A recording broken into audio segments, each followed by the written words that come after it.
Now, the Irish playwright George Bernard Shaw wrote, "I want to be thoroughly used up when I die.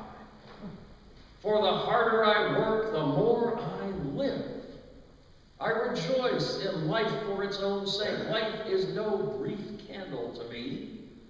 It is a sort of splendid torch, which I have got hold of for the moment. And I want to make it burn as brightly as possible before handing it on to future generations." 2 Corinthians 3 adds to Shaw's sentiment.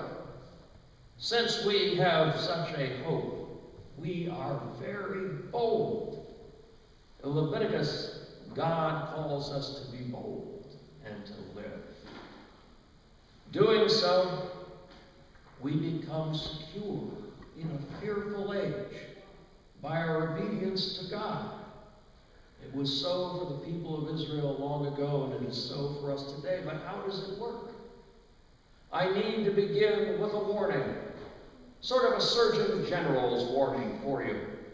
Watch out. One professor of theology reported what her student told her. Said, "I never realized I could fall asleep on a treadmill until I did so while trying to read Leviticus."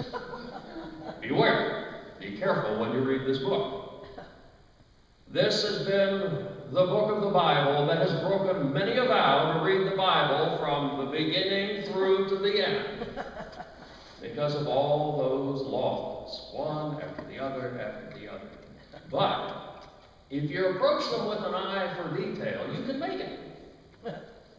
And you can learn a great deal.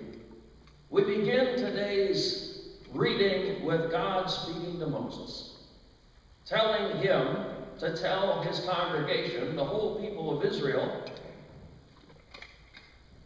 that you shall be holy, for I, the Lord your God, am holy. For humans to be holy meant you are going to follow my commands. That's how you will be holy. You can't be holy the way I am. That's not humanly possible. But you can follow what I set down for you to do. So, that's how it's done.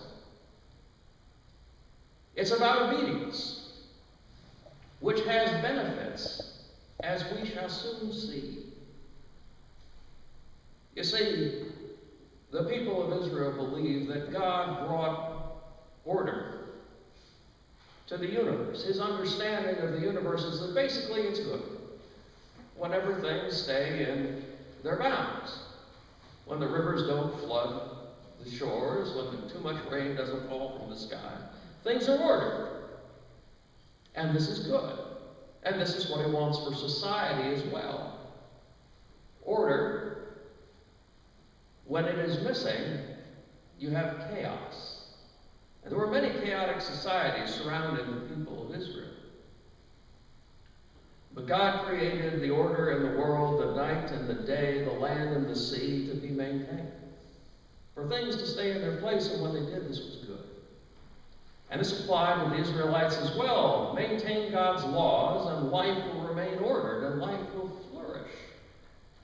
Chaos will be kept away, and God will remain amongst his people.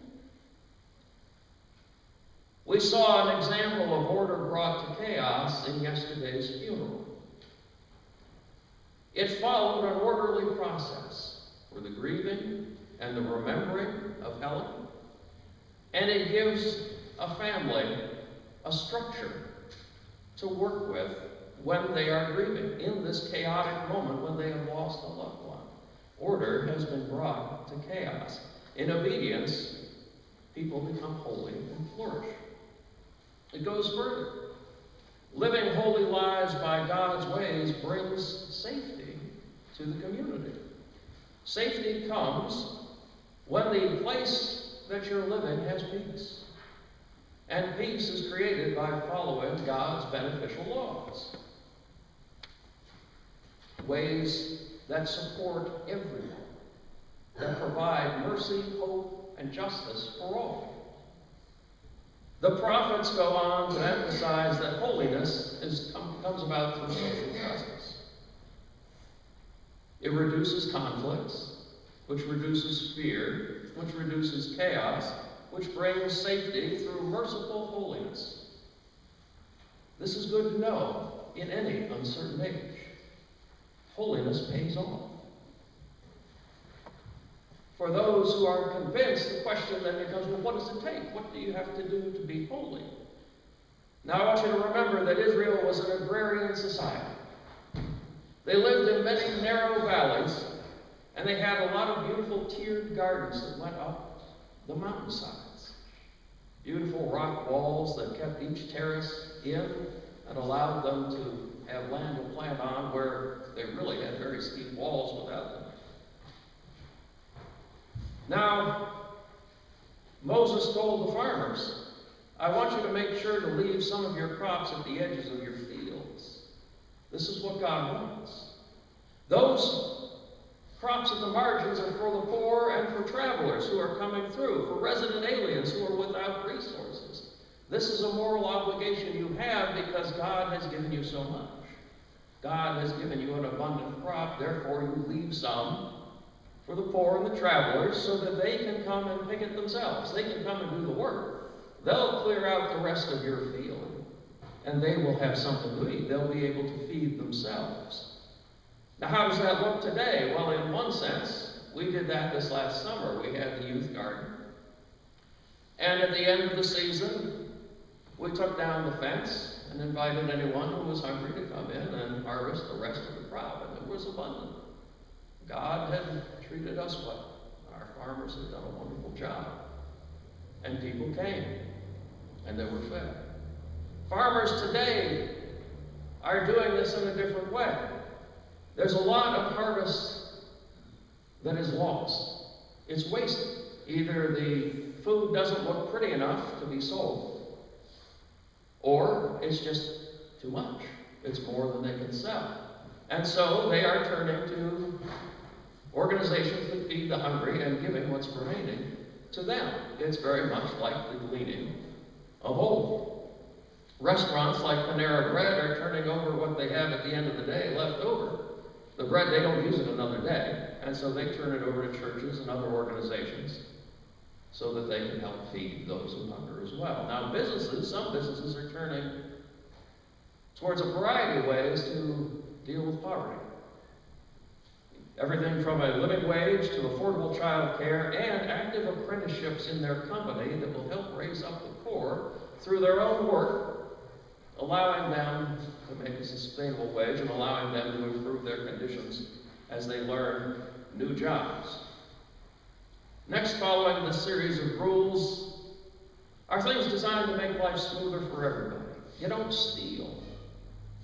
Oh, the Israelites despise stealing because this is such a brazen violation of God's law. You don't make shady deals, which is similar to stealing. You don't lie. You don't make false oaths in God's name. You don't swindle your neighbor. You don't keep a worker's wages back from him until the next morning. You don't pick on the physically disabled. You're not unjust in your judgments. You show no partiality to anyone, whether they're rich or poor, high or low status. All of these things, when they're done, if you violate the law, you create chaos, you reduce safety. And you put those who are vulnerable at the mercy of the powerful, who are most likely to be able to most effectively misuse these rules on the largest number of people. You cannot use God's name for devious means.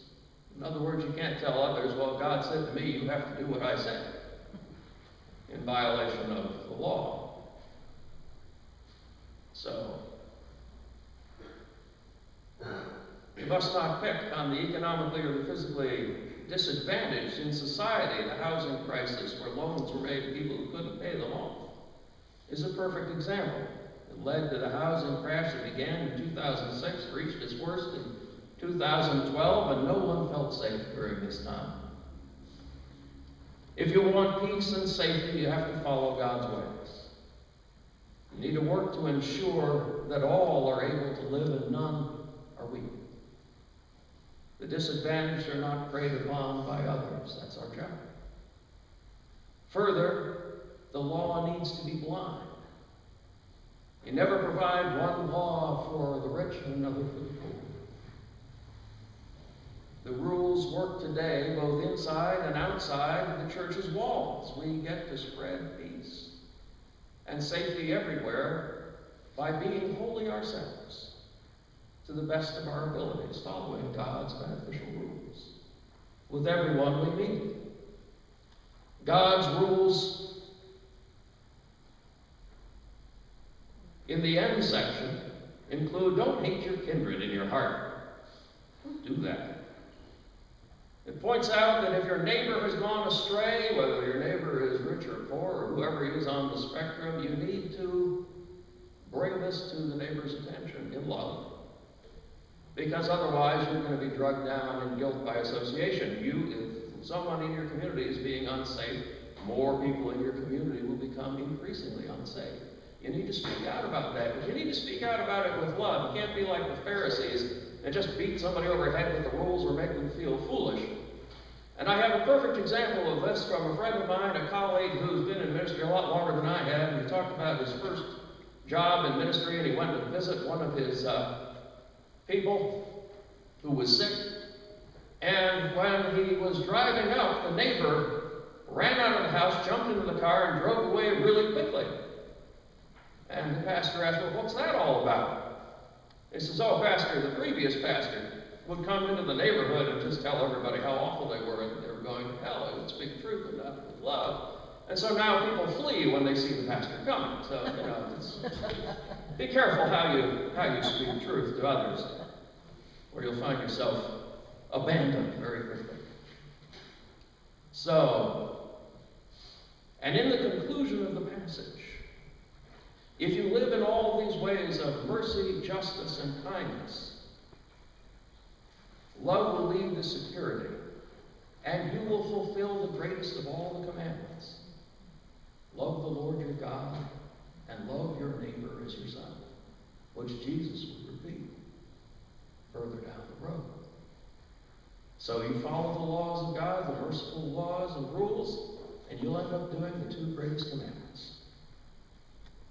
And security will be found when you follow God's ways.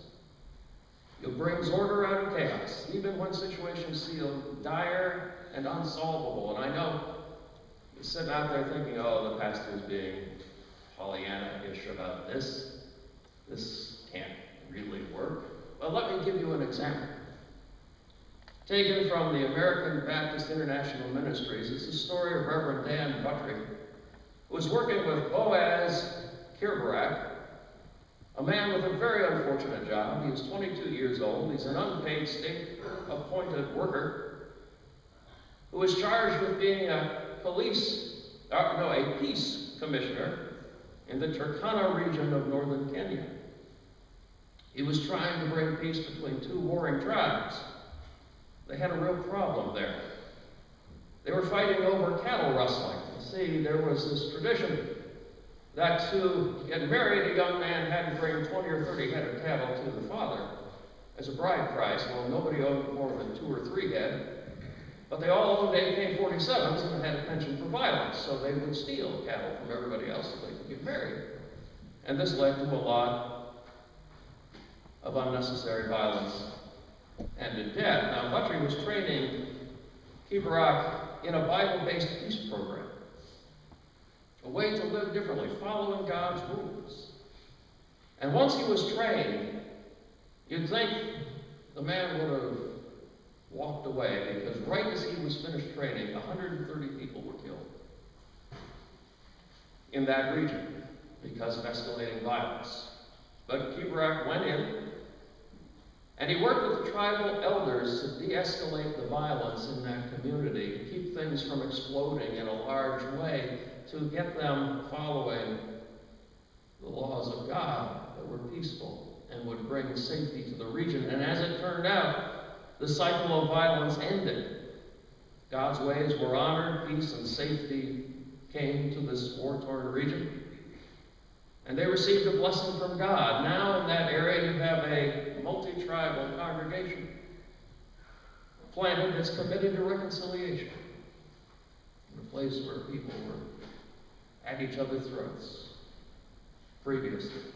Peace and safety are possible when we throw off chaos for God's just and merciful ways, when we determine that we will be holy. Being holy is God's command and his promise. God will work with us to make it happen if we are open and if we are bold. As author Joshua Dubois states, in football there's a concept called hitting the hole. The offensive blockers clear a path for the running back, shoving aside the defenders. Sometimes they make a big hole, sometimes it's a little tiny crack.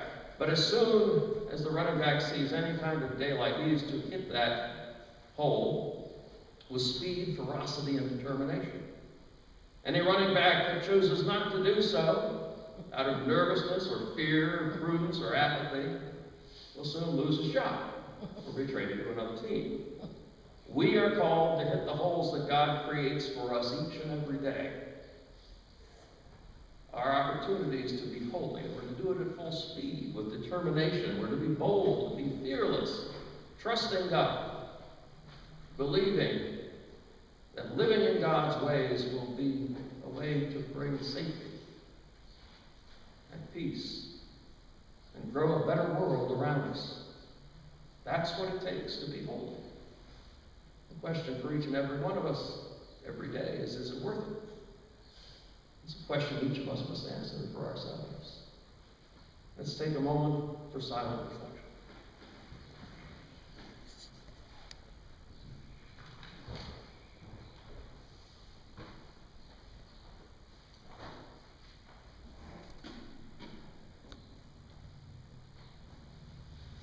Amen.